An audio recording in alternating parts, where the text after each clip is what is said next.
అందరికీ నమస్కారం. ఓ కొత్త సంవత్సరం, అది కూడా ఒక మహాప్రళయం తర్వాత మొదలైందంటే నమ్మగలరా?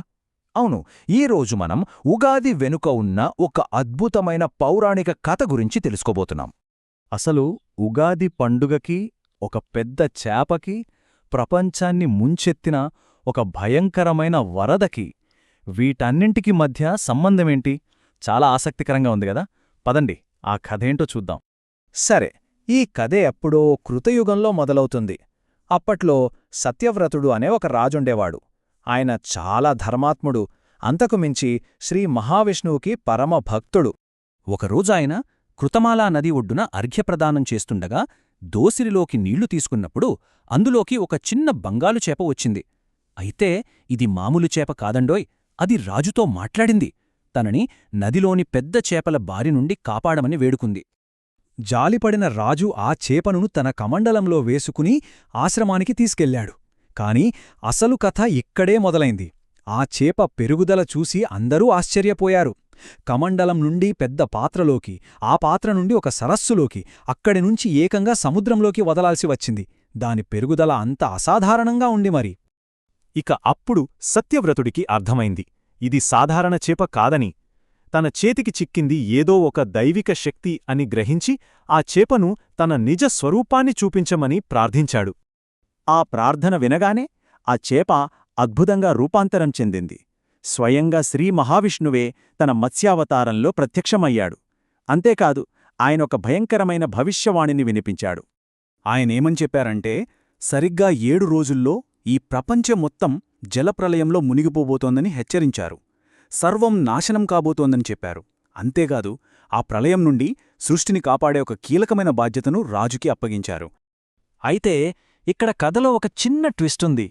ఆ సమయంలో ప్రపంచానికి ఒక ముప్పు కాదు, ఏకంగా 2 పెను ప్రమాదాలు ఎదురయ్యాయి. చూడండి, ఒకవైపు ఏమో ప్రపంచాన్ని ముంచెత్తే మహాప్రళయం, ఇది జీవానికి ముప్పు. మరోవైపు సృష్టికి ఆధారమైన పవిత్ర వేదాలు దొంగతనానికి గురయ్యాయి, ఇది జ్ఞానానికి ముప్పు. అంటే భౌతిక ప్రపంచమే కాదు, సృష్టి యొక్క ఆత్మ కూడా ప్రమాదంలో పడిందన్నమాట. అసలేం జరిగిందంటే, సృష్టికర్త అయిన బ్రహ్మదేవుడు గాఢనిద్రలోకి జారుకున్నప్పుడు ఆయన నోటి నుండి 4 వేదాలు జారిపోయాయి. ఇదే అదునుగా చూసిన సోమకాసురుడు అనే రాక్షసుడు ఆ వేదాలను దొంగిలించి సముద్రగర్భంలో దాచేశాడు.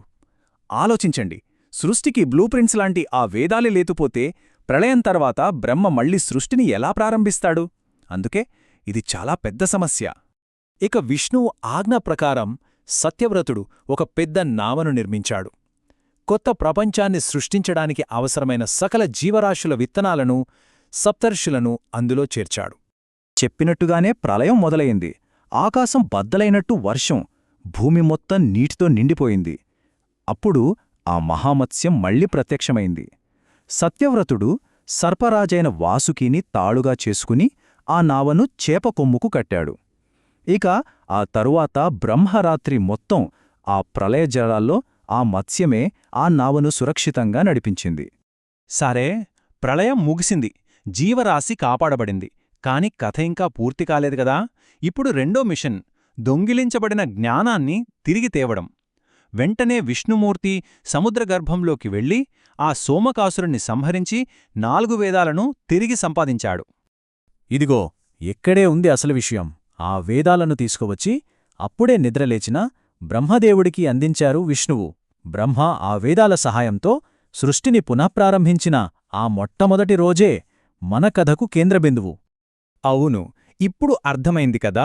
ప్రళయం తర్వాత బ్రహ్మ సృష్టిని తిరిగి ప్రారంభించిన ఆ మొదటి రోజే మనం ఈరోజు ఉగాదిగా జరుపుకుంటున్నాం.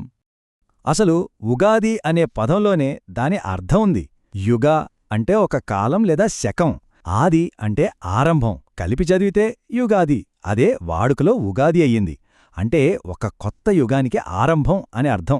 ఇది అధర్మంపై ధర్మం, అజ్ఞానంపై జ్ఞానం గెలిచిన రోజుకు ప్రతీక. సౌర చాంద్రమాన క్యాలెండర్ల ఆధారంగా ఈ కొత్త సంవత్సరం అనే భావన భారతదేశంలో చాలా చోట్ల కనిపిస్తుంది. పేర్లు వేరైనా స్ఫూర్తి మాత్రం ఒక్కటే. చూడండి, మన దగ్గర ఉగాది అంటే మహారాష్ట్రలో గుడి పడ్వా, కర్ణాటకలో యుగాది, ఇలా కాశ్మీరీ పండితులు, సింధీలు చాలామంది ఈ రోజుని కొత్త సంవత్సరంగా జరుపుకుంటారు. చివరిగా ఈ మత్స్యావతారం ఉగాది కథ మనకు చెప్పే గొప్ప సందేశమేంటంటే ఎంత పెద్ద ప్రళయం వచ్చినా ప్రతి ముగింపు ఒక కొత్త ఆరంభానికి నాంది పలుకుతుంది. చీకటి తర్వాత వెలుగు వచ్చినట్టే ప్రతి కష్టం తర్వాత ఒక మంచి రోజు వస్తుంది. ఈ ఉగాది కూడా అలాంటి ఒక కొత్త ప్రారంభానికి గుర్తు.